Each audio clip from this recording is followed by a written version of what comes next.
Assalamualaikum warahmatullahi wabarakatuh. Selamat pagi Ananda semua. Sebelum kita memulai pelajaran pada pagi hari ini, Ibu ingin tahu apakah Ananda semua dalam keadaan yang baik? Baik, Bu. Alhamdulillah. Sebelum memulai kegiatan pada pagi hari ini, marilah kita berdoa bersama menurut kepercayaan masing-masing. Ayo silakan ketua kelas dipimpin doanya. Baik, Bu. Baiklah teman-teman, marilah sebelum belajar kita berdoa menurut kepercayaan masing-masing. Berdoa mulai. Bismillahirrahmanirrahim. Rabbi zidni ilman warzuqni fahman waj'alni minas sholihin. Baiklah, Ibu mau mengecek kehadiran Ananda dulu. Yang pertama, Ahmad Sifa. Hadir, Bu. Muhammad Yusuf Sidik. Hadir, Bu. Apakah ada yang masih ingat topik pembelajaran yang akan kita bahas pada pagi hari ini? Masih, Bu, yaitu tentang teknologi ramah lingkungan. Ya, tentang teknologi ramah lingkungan.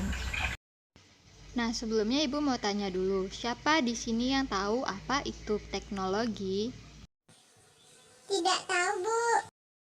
Baik Dino, jadi tadi pagi Ibu lihat Dino diantar sama ayahnya menggunakan sepeda motor. Nah, dengan adanya sepeda motor ini, maka setiap pagi Dino tidak perlu berjalan kaki ke sekolah, melainkan diantar oleh ayahnya dengan sepeda motor, sehingga Dino tidak capek dan juga tidak terlambat ke sekolah karena kelamaan jalan kaki. Nah, sekarang Ibu mau tanya, bermanfaatkah sepeda motor ini bagi kita semua? Bermanfaat, Bu. Nah, itulah yang disebut dengan teknologi, yaitu alat, mesin, cara, kegiatan, ataupun gagasan yang tujuannya mempermudah kehidupan manusia, semuanya disebut teknologi. Nah, walaupun tujuan dibentuknya teknologi adalah untuk mempermudah aktivitas manusia, tetapi ternyata teknologi ini juga memberikan dampak buruk bagi lingkungan. Nah, hal inilah yang akan kita bahas di pembelajaran kita pada pagi hari ini, yaitu tentang teknologi ramah lingkungan, teknologi yang tidak ramah lingkungan, serta prinsip-prinsip keduanya. Kemudian yang menjadi tujuan pembelajaran pada pagi hari ini, yaitu selesainya pembelajaran, Ibu harap Ananda bisa menyebutkan perbedaan antara teknologi ramah lingkungan dan teknologi tidak ramah lingkungan, serta menjelaskan prinsip teknologi ramah lingkungan dan juga penerapan teknologi ramah lingkungan yang ada di sekitar lingkungan hidup Ananda masing-masing. Sebelum memulai pelajaran, Ibu ingin menyampaikan bahwa salah satu amalan yang pahalanya tetap mengalir meskipun kita meninggal adalah ilmu yang bermanfaat.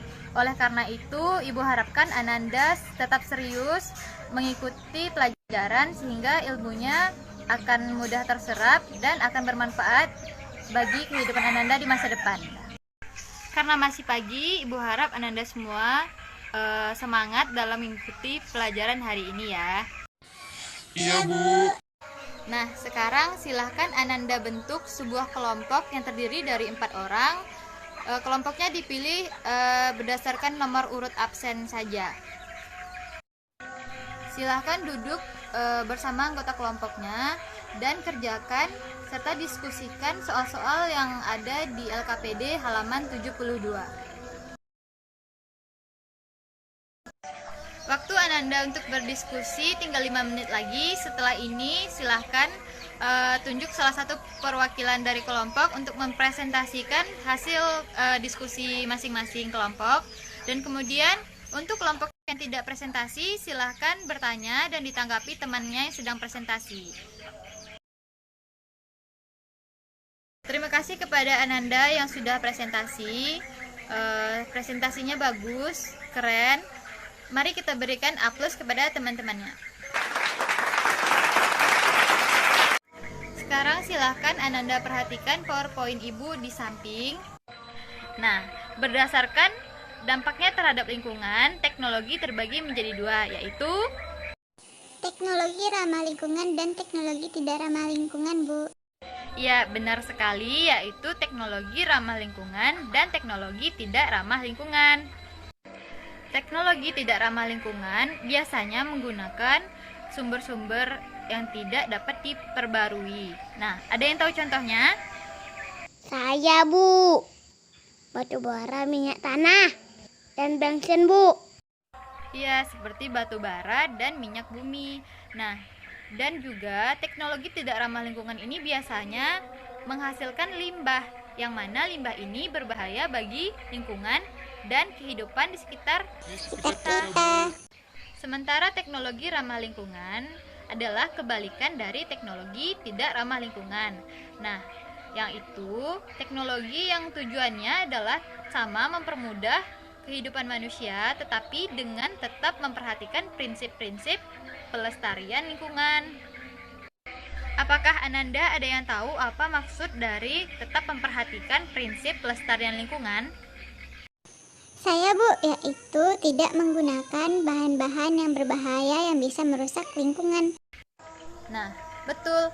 Ciri yang paling signifikan adalah teknologi ramah lingkungan ini tidak menghasilkan limbah yang berbahaya bagi lingkungan, serta tidak berasal dari sumber daya alam yang tidak dapat diperbaiki. Nah, sebagai contohnya, seperti yang telah Ananda sebutkan, yaitu kompor minyak diganti dengan biogas. Kemudian ada biofuel, sel surya, pembangkit listrik tenaga pasang surut air laut, tenaga angin, dan masih banyak lagi.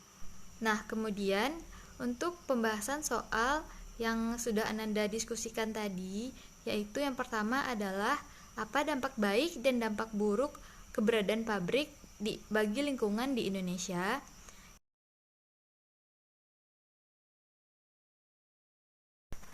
Sampai di sini, apakah ada yang ingin bertanya tentang materi kita pada pagi hari ini?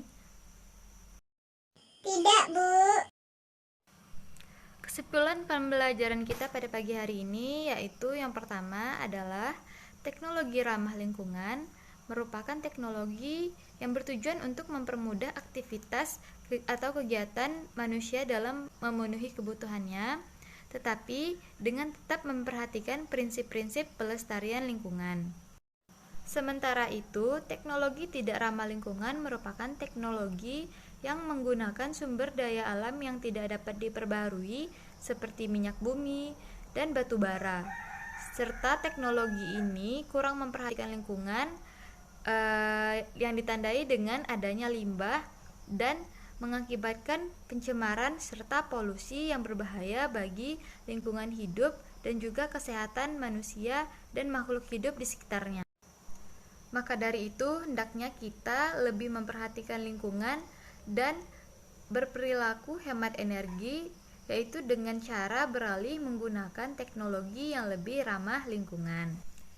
Tidak terasa kita sudah sampai di akhir pembelajaran.